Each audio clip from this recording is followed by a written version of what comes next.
రోమిలు రాసిన పత్రిక 7వ అధ్యాయము 24, 25 వచనాలు. అయ్యో, నేనెంత దౌర్భాగ్యుడను! ఇట్టి మరణమునకు లోనగు శరీరం నుండి నన్ను విడిపించును. మన ప్రభు అయిన యేసుక్రీస్తు ద్వారా దేవునికి కృతజ్ఞతాస్తుతులు చెల్లించున్నాను. కాగా మనస్సు విషయంలో నేను దైవ నియమకును, శరీర విషయంలో పాప నియమకును దాసుడై ఉన్నాను. అదేవిధంగా రెండో భాగంగా 7వ అధ్యాయము 4, 5 వచనాలు కూడా చదువుకున్నాం. అదే రోమిలు రాసిన పత్రిక 7వ అధ్యాయము 4, 5 వచనాలు కూడా చదువుకున్నాం. అందరం కలిసి చదువుదాం. కావున నా సహోదరులారా, మనము దేవుని కొరకు ఫలమును ఫలించినట్లు మృతుల్లో నుండి లేపబడిన క్రీస్తు అను వేరొకని చేరుటకై మీరును ఆయన శరీరము ద్వారా ధర్మశాస్త్రం విషయమై మృతులైతిరి. ఏలయనగా మనము శరీర సంబంధమై ఉండినప్పుడు మరణార్థమైన ఫలమును ఫలించుటకై ధర్మశాస్త్రం వలన పాపేచ్ఛలు మన అవయవముల్లో కార్యసాధకంగా ఉండెను. అదేవిధంగా మూడో భాగము రోమిలకు రాసిన పత్రిక 4వ అధ్యాయము 6 నుంచి 8 వచనాలు చదువుకున్నాం. రోమిలు రాసిన పత్రిక 4వ అధ్యాయము 6 నుంచి 8 అందరం కలిసి చదువుదాం. ఆ ప్రకారమే క్రియలు లేకుండా దేవుడు ఎవరిని నీతిమంతుడిగా ఎంచునో ఆ మనుష్యుడు ధన్యుడని దావీదు కూడా చెప్పుచున్నాడు. ఎలాగనగా తన అతిక్రమములకు పరిహారం నందినవాడు, తన పాపమునకు ప్రాయశ్చిత్తము నందినవాడు ధన్యుడు. ప్రభు చేత నిర్దోషి అని ఎంచబడినవాడు ధన్యుడు. దేవుని సహాయం కొరకై ప్రార్థన చేసుకుందాం. మా ప్రియ పరలోక తండ్రి, ఈ ఉదయకాల సమయంలో మేమందరం ప్రభువా నీ మందిరంలో చేరి నిన్ను ఆరాధించుగాను, నేను గణపరచుగాను, నేను కీర్తించి కొనియాడుగాను ప్రభావ మాకు ఇచ్చినటువంటి శ్రేష్టమైన సమయాన్ని బట్టి వందనాలు తెలుస్తున్నాను. నేను నీ దాసుని, నేను అయ్యని అప్పతిని ప్రభావ, మరి నీ శిలువలో నుంచి ప్రభావ, మరి నిన్ను ఆరాధించగలుగుటకు కావాల్సిన మాటలు, హెచ్చరికలు మాకు దయచేసి ప్రభావ, నేను యథార్థంగాను నమ్మకంగాను నేను మరి నిన్ను ఆరాధించడం కావాల్సిన కృపను దయచేయమని మమ్మల్ని అందరం మేము తగ్గించుకుంటూ హెచ్చిస్తూ మీకే మహిమ ఘనత ప్రభావం చెల్లించుకుంటూ ప్రార్థన యేసుక్రీస్తు నామములో మీకే అర్పించి ఆరోపిస్తున్నాను తండ్రి, ఆమేన్. మనం చూసుకున్నట్లయితే మనం చదువుకున్న మొదటి భాగంలో 7వ అధ్యాయము 24, 25 వచనాల్లో రోమిలు రాసిన పత్రిక 4వ అధ్యాయము 24, 25 వచనాలు. అయ్యో, నేనంత దౌర్భాగ్యుడను! ఇట్టి మరణముకు లోనగు శరీరం నుండి నన్నెవడు విడిపించును. మన ప్రభు అయిన యేసు ద్వారా దేవునికి కృతజ్ఞతాస్తుతులు చెల్లించున్నాను. కాగా మనస్సు విషయంలో నేను దైవ నియమకును, శరీర విషయంలో పాప నియమకును దాసుడై ఉన్నాను. కనుక మరి అపోస్తలుడైన పౌలు మరి యేసుక్రీస్తు ద్వారా దేవునికి కృతజ్ఞతాస్తుతులు చెల్లిస్తున్నాడు. మనం కూడా మరి దేవునికి మనకిచ్చినటువంటి రక్షణ బట్టి, లేదంటే మనం దేవునికి కృతజ్ఞతాస్తుతులు చెల్లించ బద్దులమనే ఉన్నాం. మరి ఈ పత్రిక రోమా పత్రిక అపోస్తలుడైన పౌలు ఆయన ఎలుగును పొందిన తర్వాత, ఆయనతో దేవుడు మాట్లాడిన తర్వాత దాదాపుగా 25 సంవత్సరాల తర్వాత కొరింథీలో ఉండి ఈ యొక్క పత్రికను రాసినట్లుగా మరి మనం చూస్తూ ఉంటాం. అయితే మరి తన అనుభవంలో మరి ఈ మాటలు రాస్తూ ఉన్నాడు. ఎందుకంటే మరి ఈ పత్రిక ఎందుకు రాశాడంటే రోమా పత్రికలో ఉన్న రోమాలో ఉన్న సంఘము ఆధ్యాత్మికంగా అభివృద్ధి చెందడం కోసమే మరి ఈ పత్రిక రాసినట్లుగా మనం చూస్తూ ఉన్నాం. కనుక మరి దేవునికి కృతజ్ఞతాస్తుతులు చెల్లిస్తున్నాడు. ఎందుకంటే మరి అదే అధ్యాయము 20 వచనం నుంచి 24 వచనం మళ్ళీ చదువుకుందాం. రోమిలకు రాసిన పత్రిక 7వ అధ్యాయము 20 వచనం నుంచి 24 వచనం మళ్ళీ చదువుకుందాం. నేను కోరని దాన్ని చేసిన యెడల దాన్ని చేయనది నా యందు నివసించు పాపమే గాని ఇక నేను కాదు. కాబట్టి మేలు చేయగోరు నాకు కీడు చేయుట కలుగుచున్నదను ఒక నియమము నాకు కనబడుచున్నది. అంతరంగ పురుషుని బట్టి దేవుని ధర్మశాస్త్రమునందు నేను ఆనందించున్నాను కానీ వేరొక నియమము నా అయములో ఉన్నట్టు నాకు కనబడుచున్నది. అది నా మనసునందున్న ధర్మశాస్త్రంతో పోరాడుచు నా అవయముల్లోనున్న పాప నియమునకు నన్ను చెరపట్టి లోపరుచుకొనుచున్నది. కనుక మరి ఆయన అంతరంగంలో జరిగే సంఘర్షణ, మరి మనందరికి కూడా అంతరంగంలో సంఘర్షణ జరుగుతూ ఉంటాయి. ఒక పని చేయాలన్నప్పుడు, లేదంటే ఒక పనికి పూనుకున్నప్పుడు మరి ఎలా చేయాలి, ఏం చేయాలి, ఇది ఇది అవునా కాదా అని మన ఆత్మలో సంఘర్షణ అనేది జరుగుతూ ఉంటుంది. ఇక్కడ పౌలుకి మరి ఆత్మలో సంఘర్షణ జరుగుతూ ఉంది. ఏంటంటే 20వ వచనం చూసి, నేను కోరని దాన్ని చేసిన యెడల దాన్ని చేయనిది నా యందు నివసించిన పాపమే కానీ ఇక నేను కాదు. మరి మేలు చేయగోరి గోరు నాకు కీడు చేయట కలుగుతున్నదని ఒక నియమము నాకు కనపడుతుంది. ఆయన మరి అంతరంగంలో ఒక 2 నియమాలు కనిపిస్తూ ఉన్నాయి. మరి జనరల్గా మనం చూసినట్లయితే మరి ఈ యొక్క 24 వచనాల అర్థం ఏంటంటే అంతరంగ పురుషునిలో జరిగేటువంటి సంఘర్షణ. మరి ఈ అంతరంగ పురుషుడు అంటే గ్రీకు భాషలో మరి యేసో ఆంథ్రోఫాస్ అనే ఒక పదం వాడతారు. మరి అంతరంగంలో ఉన్నటువంటి ఆ అంతరంగ పురుషుని గురించి. అయితే మరి ఈ అంతరాలలో మన అంతరంగంలో ఘర్షణ అనేది, లేదంటే మరి విశ్వాసులంగా మరి దేవుని యొక్క ధర్మశాస్త్రానికి మనం ధర్మశాస్త్రాన్ని ఆనందిస్తాం. మన హృదయంలో దేవుని బిడ్డలంగా, దేవుని పిల్లలంగా మరి దేవుని యందు ఆనందిస్తాం, లేదంటే దేవుని ధర్మశాస్త్రాన్ని మనం ఆనందిస్తాం. అయితే మరి తనలో నివసిస్తున్నట్టు బాహ్య శక్తితో తను పోరాడుతున్నట్లుగా, మరి పాప నియమంతో పోరాడుతున్నట్లుగా, మరి తను అది చెరపట్టుకొని లాకెళ్తున్నట్టుగా మరి ఆయన చెప్తా ఉన్నాడు. కనుక మన జీవితంలో మనం కొన్నిసార్లు చేయాలనుకున్నది చేయము, చేయకూడనిది చేస్తూ ఉంటాం. కొన్నిసార్లు చేయొద్దు అనుకున్నదే కొన్నిసార్లు చేసేవారంగా ఉంటాం. అయితే మరి మన జీవితం నేనైతే కొన్నిసార్లు నేను అనుకుంటా ఉన్నాను, ఈరోజు బైబిల్ 1 గంట చదువుకొని ప్రార్థన చేసుకుని బాగా ఉండాలని అనుకుంటూ ఉంటాం. కానీ 10 నిమిషాలు చదవగానే ఆ రోజే మనకి నిద్ర రావటమో లేకపోతే చదవలేకపోవటమో చేస్తూ ఉంటాం.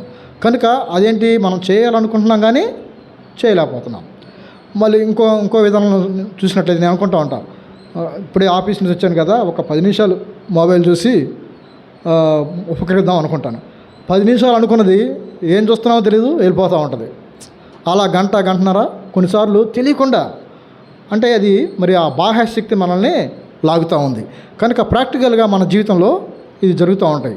మరి మనం చేయాలనుకున్నటువంటి ఆత్మీయంగా ఎదగాలనుకొని, ఆత్మీయంగా ప్రార్థన చేసుకోవాలనుకొని, ఆత్మీయంగా బైబిల్ చదువుకోవాలనుకొని మనం ఎంతగానో ప్రయత్నం చేస్తూ ఉంటాం. కానీ కొన్నిసార్లు దాన్ని చేయకుండా మనకి నిద్ర రావటమో, మగత రావటమో, మరి చేయకుండా ఒక 10 నిమిషాలు చదివి పక్కన పడేసి ఏ పనులు చేస్తూ ఉంటాం. అదే మరి ఆ దైవ నియమము, దాన్ని మనం అనుసరించలేకపోతున్నాం. దైవ నియమాన్ని మనం పాటించలేకపోతున్నాం. అదే బాహ్యశక్తి, మరి 10 నిమిషాలే చూద్దాం అనుకున్న మొబైల్ని గంటలు మనం చూస్తాం. అది బాహ్యశక్తి మనం లాగుతూ ఉంది. మరి ఆత్మ నియమాన్ని మరి పాటించకుండా మరి బాహ్యమైనటువంటి పాపానికి మనల్ని పాపపు లోతులోకి అది లాగేటట్లుగా మనం కనిపిస్తూ ఉంది. కనుక మరి మన జీవితాల్లో మరి చేయాలనుకుంది చేయలేకపోవటం, చేయకూడదు వద్దు అనుకుంది చేయటానికి మరి మన ఆత్మలో మరి ఆ నియమం, ఈ 2 నియమాలను మనల్ని లాగుతూ ఉంటాయి. కనుక మన జీవితాల్లో మనం మరి ఒక విధంగా మనం చూసుకున్నట్లయితే ఈ 18-19 వచనం మనం చదువుదాం. అదే అధ్యాయము 7వ రోమీయులకు రాసిన పత్రిక 7వ అధ్యాయము 18వ వచనం 19వ వచనం కలిసి చదువుదాం. నా యందు అనగా నా శరీరమందు మంచిది ఏదియో నివసింపదని నేను ఎరుగును, మేలైనది చేయవలన కోరిక నాకు కలుగుచున్నది కానీ దాన్ని చేయుట నాకు కలుగట్లేదు. కనుక మరి మారు మనసు పొందినంత మాత్రాన మనం మరి మన ఒక వ్యక్తిలో పాపం లేదని మనం అనుకోవడానికి మరి వీలు లేదు. పాపము ప్రతి ప్రదేశంలో మనకు కనిపిస్తూ ఉంటుంది. కనుక మరి విశ్వాసి ధర్మశాస్త్రం అంతటినీ పాటించలేడు. ఒక ధర్మశాస్త్రం మనం పాటించాలంటే మరి ఆయన చెప్పినట్టు నియమాలు, ఆయన మరి సెలవిచ్చినటువంటి బలులు అయినా మనం చేయగలుగుతామా? చేయలేము. కానీ మరి విశ్వాసిలో మనకున్నటువంటి ఒక మేలు ఏంటంటే, ఎప్పుడైతే మనం ప్రభువుని అంగీకరించామో, ఎప్పుడైతే యేసుక్రీస్తుని సొంత రక్షణగా అంగీకరించామో, మరి పరిశుద్ధాత్మ దేవుడు మన హృదయంలో నివసిస్తూ ఉన్నాడు. మరి ఆయన నివసించడం ద్వారా మరి మనం ఈ పాపాన్ని జయించగలుగుతాము. మరి పాపాన్ని జయించేది ఏంటంటే మన విశ్వాసమే. మన ఈ లోకంలో మనం మరి లోకాన్ని జయించాలంటే విశ్వాసంతోనే మనం జయించగలం. ఆ విశ్వాసం ఏంటంటే యేసుక్రీస్తు నందున్న విశ్వాసమే.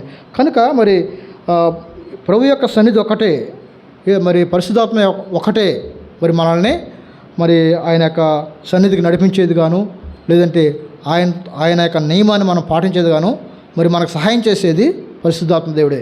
మన శక్తి చేత కానీ మన బలం చేత కానీ మనం ఏమీ చేయలేము, సాధించలేము. కనుక మనం కూడా అపొస్తలుడైన పౌలుతో కలిసి దేవునికి కృతజ్ఞతాస్తులు మనం చెల్లించబద్ధులమై ఉన్నాము.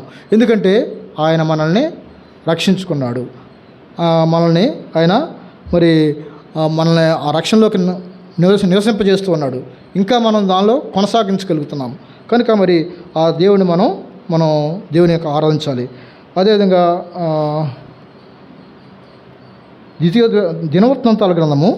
మొదటి దినవృత్తాంతాల గ్రంథము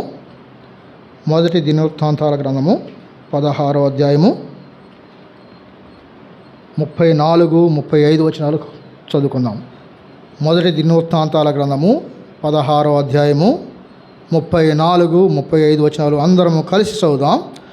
యెహోవా దయాళుడు, ఆయన కృప నిరంతరముండును, ఆయనను స్తుతించుడి. దేవా మా రక్షక, మమ్మల్ని రక్షించుము, మమ్మల్ని చేర్చుకొనుము. కనుక ఇక మనం చూసినట్లయితే ఎందుకు మనం ఆయన స్తుతించాలంటే, ఎందుకు మనం ఆయన ఆరాధించాలంటే ఆయన దయాళుడు. మరి ఆయన దయ లేకపోతే, ఆయన కరుణ లేకపోతే, మరి ఆయన కృప లేకపోతే మనం ఎక్కడో మరి మన పాపం చేత మన అపరాధాల చేత మనం చనిపోయి ఉండేవాళ్ళం. కానీ మరి ఆయన దయాళత్వం చూపించి ఆయన కుమారుని ద్వారా మనల్ని ఆయన మరి రక్షించుకున్నాడు. కనుక ఆయన కృప నిరంతరం ఉంటుంది. మరి ఇవాళ ఉండి రేపు పోయేది కాదు. ఆయన కృప నిరంతరం ఉండేది. ఆయన్ని మనం స్తుతించాలి. ఆయన దయాళుడని, ఆయన కృప నిరంతరం ఉంటుందని మనం ఆయన సాగిలపడి ఆయన్ని మరి స్తుతించే వారంగా ఉన్నాం. అంతేకాకుండా 35వ వచనం మనం చూసినట్లయితే, దేవా మా రక్షక, మమ్మల్ని రక్షించుము, మమ్మను చేర్చుకొను. కనుక వీళ్ళైతే ఇక్కడ మమ్మల్ని రక్షించమంటున్నారు, కానీ మనం ఆల్రెడీ మన దేవుడు మనల్ని రక్షించుకున్నాడు. ఆ రక్షించుకున్న దాన్ని బట్టి ఆయన మనల్ని చేర్చుకున్న దాన్ని బట్టి ఆయన మనం ఆరాధించబద్ధులమై ఉన్నాము. అదేవిధంగా మరి రోమీయులకు రాసిన పత్రిక 7వ అధ్యాయము 6వ వచనం మనం చూసినట్లయితే, రోమీయులకు రాసిన పత్రిక 7వ అధ్యాయము 6వ వచనం కూడా చదువుదాం.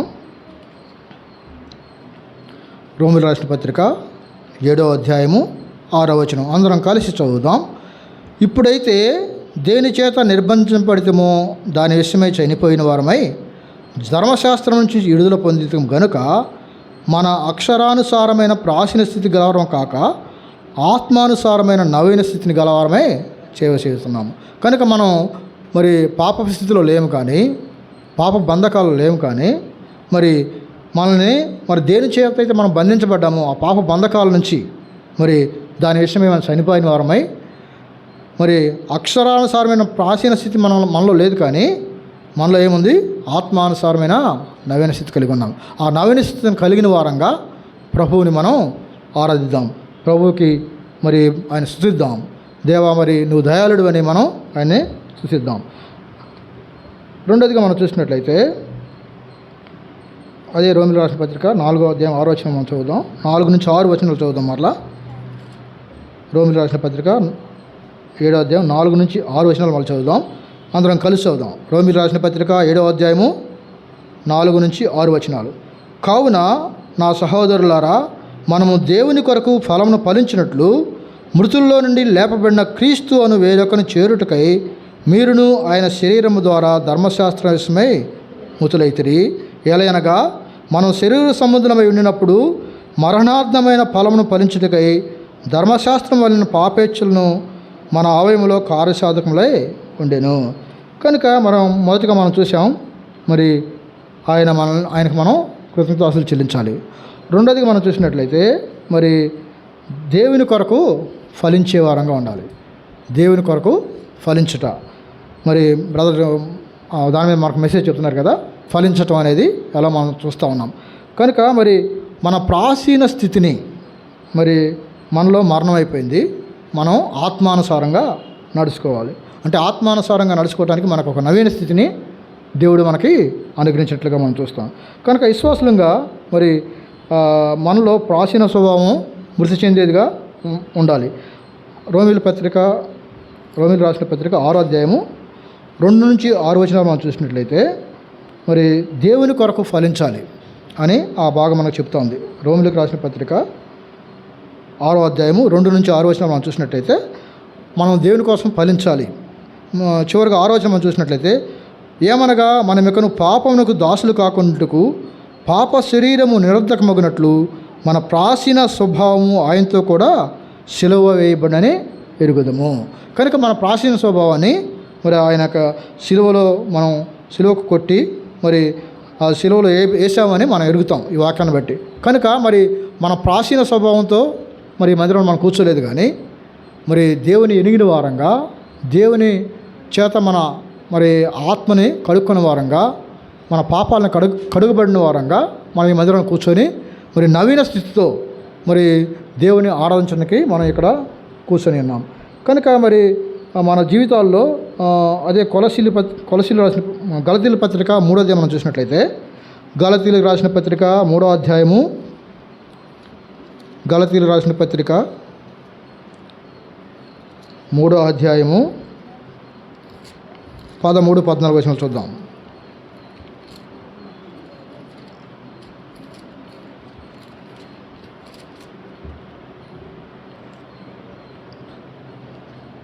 గలతీయులకు రాసిన పత్రిక 3వ అధ్యాయము 13-14 అందరం కలిసి చదువుదాం. ఆత్మను గూర్చిన వాగ్దానము విశ్వాసం వల్ల మనకు లభించినట్లు అబ్రహాము పొందిన ఆశీర్వచనము క్రీస్తు యేసు ద్వారా అన్నజనులు కలుగుటకై క్రీస్తు మన కోసము శాపమై మనల్ని ధర్మశాస్త్రం యొక్క శాపము నుండి విమోచించును.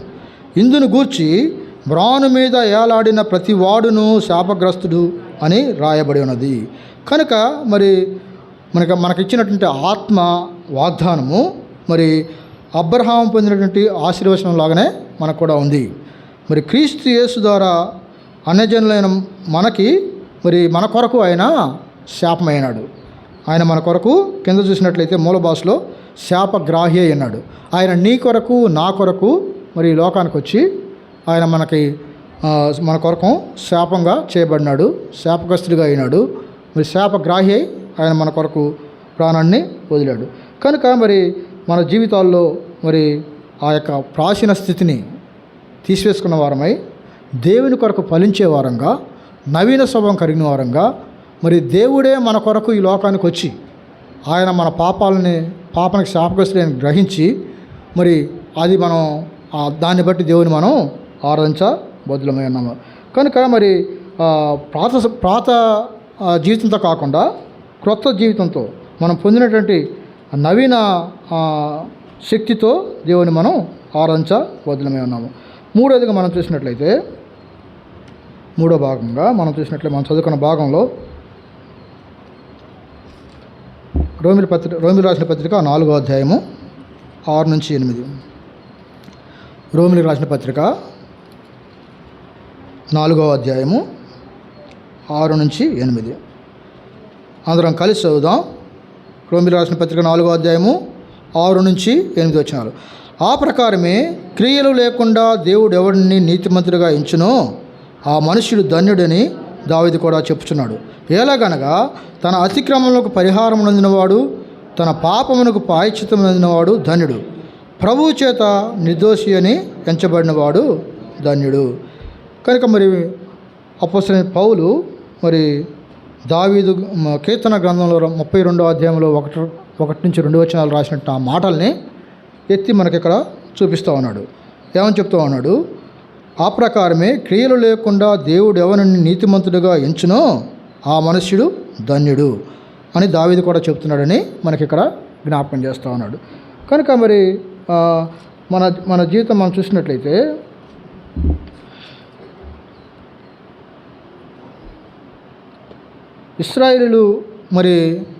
ఇశ్రాయేలు దేవుడైన దావీదు మహారాజు ఆయన గొప్ప భక్తుడు, మరి దేవుని యొక్క హృదయానుసారుడు. మరి ఆయన పాపం చేశాడు. మరి బత్షెబతో పాపం చేసినప్పుడు ఆయన తిరిగి పశ్చాత్తాపడ్డాడు. మరి దేవుడు ఆయన్ని మన్నించాడు. అదేవిధంగా మనం కూడా మన జీవితం మనం చూసుకున్నట్లయితే మరి పాప బంధకాల్లో ఉన్నప్పుడు మనం ఏం చేసామో, ఎలా ఉన్నామో మనం ఒకసారి మనం వెనక్కి తిరిగి చూసుకుంటే దానివల్ల మనకి కలిగే ప్రయోజనం ఏం లేదు. కానీ దేవుడు మనం ఏ స్థితిలో ఉన్నామో ఆ స్థితి నుంచి మరి కేవలము ఆయన కుమారుడిని ఈ లోకంలోకి పంపించి మరి మన శాపాల నిమిత్తం, మన పాపాల నిమిత్తం ఆయన్ని ఆ శిలువపై మరి శిలువకు అప్పగించి ఆయన్ని శాపంగా చేసి, ఆయన శాపగ్రాహిగా చేసి మనల్ని రక్షించుకున్నాడు. మరి దాన్ని మనకు ఏ విధంగా ఇచ్చాడు? కేవలము మరి మన క్రియలు లేకుండా చేశాడు. మనం ఏదో మనం పుణ్యం చేస్తేనో, లేకపోతే దానం చేస్తేనో, లేదంటే ఇతరులకి మంచి చేస్తేనో మనకి వచ్చిన రక్షణ కాదు. మన క్రియలతో వచ్చిన రక్షణ కాదు ఇది.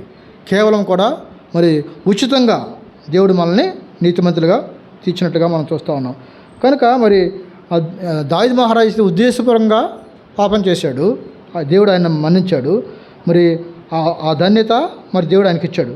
మరి మనం క్లియర్గా మనం చూడాలంటే కీర్తనల గ్రంథము 32వ అధ్యాయం మనం చూసినట్లయితే, కీర్తనల గ్రంథము 32వ అధ్యాయము 1-2 వచనాలు చదువుకుందాం.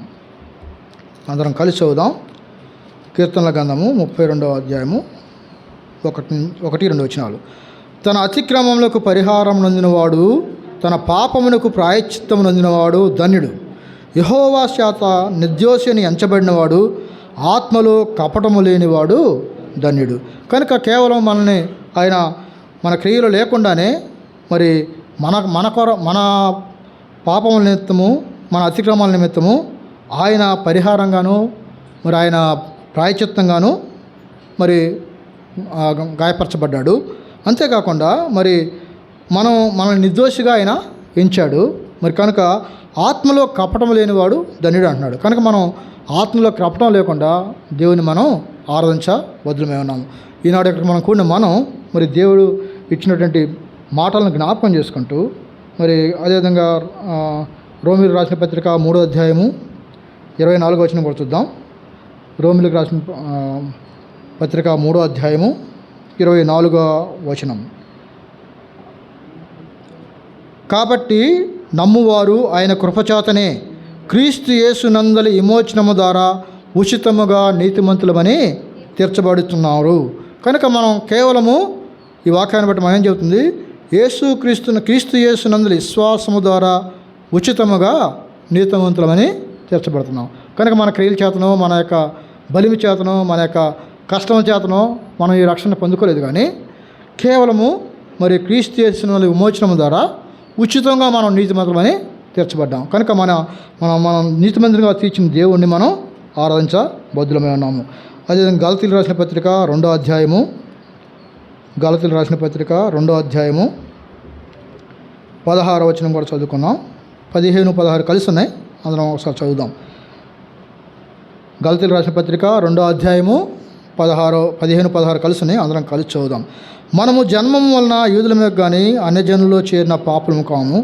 మనుష్యుడు యేసుక్రీస్తునందలి విశ్వాసం వలనే కానీ ధర్మశాస్త్ర సంబంధమైన క్రియల మూలంగా నీతిమంతుడిగా తీర్చబడిన ఎరిగి, మనం ధర్మశాస్త్ర సంబంధమైన క్రియల మూలమున కాక క్రీస్తు నందలి విశ్వాసం వలననే నీతిమంతులమని తీర్చబట్టుకై యేసుక్రీస్తునందు విశ్వాసం ఉంచి ఉన్నాము. ధర్మశాస్త్ర సంబంధమైన క్రియల వలన ఏ శరీరియు నీతిమంతుడని తీర్చబడు. కనుక మన క్రియలు ఒక ధర్మశాస్త్రం అంతా మనం పాటించినప్పటికీ కూడా మనం నీతిమంతులుగానే తీర్చబడం. అబద్ధం ఆడవద్దు, దొంగతనం చేయొద్దు, నిన్ను వల్ల నీ పొరుగు అని దేన్ని ఆశించకూడదు, ఇవన్నీ మనకు తెలుసు. ధర్మశాస్త్రము చేయవలసినటువంటి పనులు. మరి ధర్మశాస్త్రం అంతా కూడా ఒక మాటలో ఉంది, ఏమని? నిన్ను వలే నీ పొరుగువాన్ని ప్రేమించము.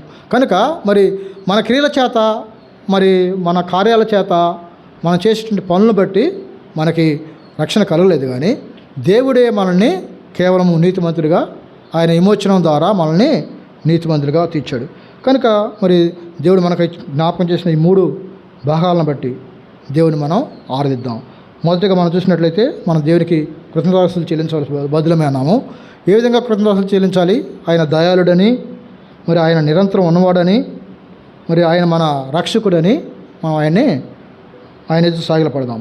మరి పరిశుద్ధ అలంకారాలతో మనం దేవుని ఎదుట సాగిలపడవలసిన వారి ఉన్నాము. అంతేకాకుండా మరి రెండోది మనం చూసినట్లయితే మన ప్రాచీన స్థితిని తీసివేసి ఆత్మానుసారమైన నూతన స్థితిని దేవుడు మనకి కలుగు చేశాడు. ఎలాగా? మరి మన కొరకు ఆయన శాపంగా చేపడ్డాడు. మన పాపాలను బట్టి, మన శాపాలను బట్టి మనం మరణించబద్ధులమై ఉంటే మన కొరకు ఆయన వచ్చి ఆయన శాపంగా చేయబడ్డాడు. మన అపరాధాల కొరకు ఆయన మృతి చెందాడు. మన అపరాధాలకు మనం మృతి చెందాలి, కానీ మరి మన అపరాధాల కోసం ఆయన మృతి చెంది మరి మనల్ని, అంతేకాకుండా మన అపరాధాలను శ్రమించాడు. తద్వారా మనం నూతన సృష్టిగా నూతన ఆత్మను మనం పొందిన వారంగా ఉన్నాం. మూడోదిగా మనం చూసినట్టయితే మన క్రియలతో సంబంధం లేకుండా, లేదంటే మరి మన క్రియలతో కాకుండా మనకు నీతిని ఆపాదించాడు ఆయన. కనుక మరి ఆయన ఎదుట మనం మరి ఆయన ఆరాధించబద్ధులమై ఉన్నాము. ఏ విధంగా ఆయన కృపచేత మనల్ని రక్షించుకున్నాడు, మరి క్రీస్తు యేసులో మనల్ని విమోచించాడు, అంతేకాకుండా ఉచితంగా మనల్ని నీతిమంతులుగా తీర్చాడు. కనుక మరి అపోస్తలుడైన పౌలు మరి రోమీయులకు రాస్తూ మరి వారి ఆధ్యాత్మిక ఎదుగుదల కోసం ఈ పత్రిక రాశాడు. మరి ఈ విషయాలు మనకి ఆయన జ్ఞాపకం చేశాడు. మనం కూడా ఈ యొక్క చదువుకున్న భాగాల ద్వారా మరి మనం కూడా దేవుని ఎలుగును పొందిన వారంగా, మరి దేవుని యొక్క శక్తిని పొందుకున్న వారంగా, మరి దైవ నియమం కోసం మనం పోరాడే వారంగాను, పాపానికి చచ్చిపోయిన వారంగా ఉండి దేవుని ఆరాధిద్దాం. దేవుడు మనకి ఆ విధంగా సాయం దయచేయును గాక. ఆమేన్.